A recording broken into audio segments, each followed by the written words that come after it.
اور یہ ہیں وہ لوگ جنہوں نے جو اپنے آپ کو شیعہ علی کہتے تھے، اپنے آپ کو شیعہ کہتے تھے، شیعہ کے معنی کسی ایک طرف ہو جانے کے ہیں، کسی جماعت اور فریق کے ہیں، اپنے آپ کو علی کی جماعت کا بتاتے تھے، اپنے آپ کو حسین کی جماعت کا بتاتے تھے، اپنے آپ کو حسن کی جماعت کا بتاتے تھے۔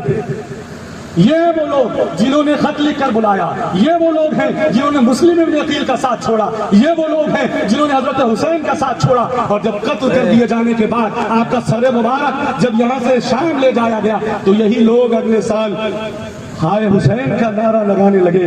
کیوں؟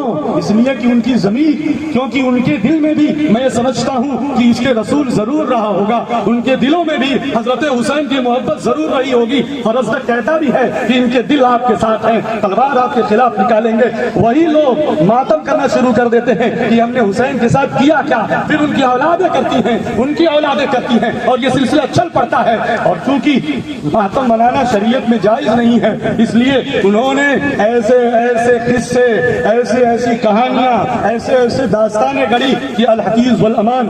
یاد رکھیے پوری اسلامی ہسٹری کے اندر، پوری تاریخ اسلام کے اندر سب سے زیادہ کنٹروورسیل، سب سے زیادہ متنازع فی، سب سے زیادہ ایسی چیز جس کے اوپر آپ حق کا فیصلہ نہیں کر سکتے کہ ہوا کیا تھا، حقیقت کیا ہے، غلط کیا ہے، کیا واقعہ ہوا تھا، کس طرح کی چیزیں ہیں، چاہے وہ تاریخ طبری ہو، تفسیر ابن یا علامہ ابن اسیر کی بدایہ والنہایہ ہو، یا جتنی بھی تاریخ مستند چاہے اپنے خلدون کی ہو، اٹھا کے پڑھ لیجئے، یا جنہوں نے بھی تاریخی لکھی ہیں، آپ یقیناً حق تک پہنچنا آپ کے لیے مشکل ہو جائے گا۔ یا تو آپ افراط میں شریک ہوں گے یا تفریط میں شریک ہوں گے۔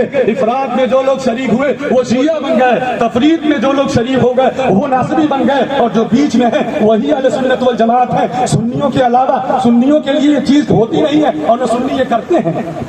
ذرا آپ تعزیت کو بھی سمجھ لیجیے، جو اس کے بعد موت کے بعد تعزیت کا نمبر آتا ہے۔ کسی کے یہاں بھی وفات ہوتی ہے تو آپ بھی تعزیت کرنے جاتے ہوں گے۔ تعزیت کس کو کہتے ہیں؟ عزا یعزی تعزیہ یہ عربی کا لفظ ہے جس کے معنی ہوتے ہیں مرنے والے سے کے گھر جا کر اپنے غم کا اظہار کرنا، اپنے دلی جذبات کا اظہار کرنا۔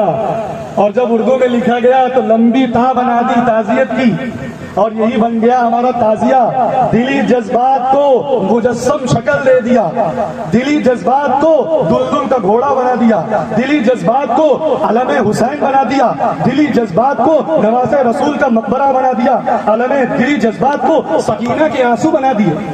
دلی جذبات، غم کا اظہار دل میں ہوتا ہے، آپ اس کو لفظوں میں بھی بیان کرنا چاہیں تو نہیں کر سکتے، لفظوں میں بھی بیان کرنا چاہیں تو نہیں کر سکتے۔